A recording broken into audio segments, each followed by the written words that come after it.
Tetapi kalau BPJS Tenaga Kerja hanya bisa dipergunakan kalau terjadi kecelakaan kerja, dan juga ada santunan dari kami kalau ada yang namanya meninggal dunia. Jadi diingat dulu Pak, oh iya hari ini, tetapi bukan kecelakaan saat Bapak dan Ibu mau pergi ke pengantin atau acara-acara khusus, kecuali Bapak dan Ibu terdaftar di kami sebagai perias pengantin. Ya Bapak dan Ibu, ini contoh nih, seumpamanya Bapak dan Ibu terdaftar di kami sebagai petani pekebun. Di mana saja putarannya kalau terjadi kecelakaan, bukan hanya di kebun. Memang kalau di kebun kebetulan mencangkul nih, terkena cangkul kakinya putus, itu kecelakaan kerja. Tapi boleh juga saat Bapak dan Ibu akan keluar pakai sepeda motor mau membeli alat-alat yang dipergunakan untuk ke kebun nanti. Contohnya mau beli rundal, mau beli bibit. Bapak dan Ibu nih baru keluar dari rumah sakit nih, baru keluar dari rumah. Begitu keluar dari rumah di gang mau belok, ditabrak, menabrak atau jatuh sendiri, itu sudah termasuk kecelakaan kerja. Silakan melapor ke kami. Ya Bapak dan Ibu. Jadi yang berhubungan dengan pekerjaan yang pian laporkan ke kami. Dan di kami kalau terjadi yang namanya kematian, walaupun maaf nih, bunuh diri sekalipun kami bayar. Yang penting Bapak dan Ibu sudah terdaftar di kami dan posisi kartu dalam keadaan aktif.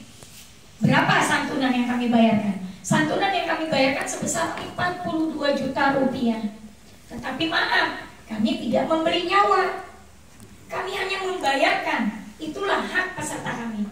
Jadi kami bukan memberi nyawa Bapak dan Ibu. Siapa yang mau jual nyawanya? Begitupun dengan terjadinya kecelakaan. Kalau terjadi yang namanya kecelakaan kerja, bagaimana Bu? Apa yang harus dilakukan? Gampang Bu. Begitu terjadi kecelakaan kerja, silakan korbannya dibawa dulu ke rumah sakit terdekat untuk diberikan pertolongan pertama. Bagaimana kalau ternyata korbannya jauh Bu dari rumah sakit umum? Silakan bawa dulu ke bidan atau bawa dulu ke menteri. Yang penting petugas kesehatan, bukan tukang urut. Pak ya, kami hanya memberikan. Silakan Pak di depan Pak. Selanjutnya, seperti tadi, kalau terjadi kecelakaan dibawa ke tempat pengobatan terdekat medis Bapak dan Ibu ya. Ternyata itu belum kerjasama dengan kami. Silakan Bapak dan Ibu minta kwitansinya dan disimpan dulu. Nanti boleh dikirimkan ke kami.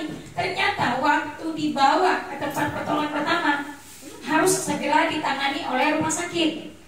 Jarak Bapak dari tempat kejadian, silakan ke rumah sakit dengan menggunakan charteran boleh, ambulan boleh, apapun yang Bapak pergunakan boleh. Mau bayar ke kami boleh, pian mau bayar di Alfamart, ATM, pakai dana, pakai online boleh. Kami hanya mendaftarkan dan membayarkan untuk pertama. Selebihnya Bapak mau bayar di kantor pos boleh, mau bayar. Kalau sudah berhenti dari BPD itu apakah sambung atau kayak apa? Kalau untuk BPD Pak, pian dilindungi selama pian menjabat sebagai BPD saja. Tapi kalau nanti habis waktunya, berarti secara otomatis pian dinonaktifkan. Makanya pian ada namanya kartu mandiri tadi Pak. Di luar pekerjaan apa selain BPD? Masalah pekerjaan Bu, misalnya ibu rumah tangga itu masuk pekerjaan kelompok mana itu? Mas ya? Ibu rumah tangga pekerjaan Pak. Biasanya untuk zaman sekarang jarang ada yang namanya ibu rumah tangga.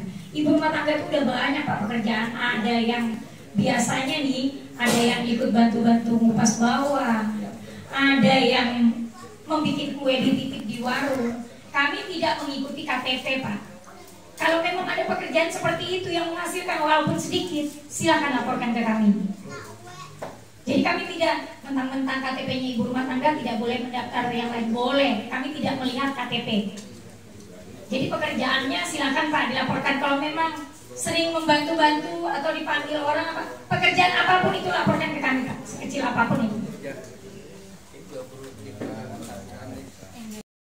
pedagang, membantu di rumah tuh kayak waktu Bu. Hampir sudah pedagangnya. Kalau ini yang Bapak tanyakan apa? Tabungannya atau bagaimana? Jaminan aku ada. Kalau pian mau dua program berarti tidak ada tabungan tuanya Pak. Kalau yang Tetapi kalau pian berhenti, yang dirugikan beasiswanya Pak untuk anak. oh ya. Ya kan Bu? Karena dengan keikut sertaan 3 tahun, secara otomatis Bapak dan Ibu sudah melindungi anak-anak nih untuk persiapan beasiswanya.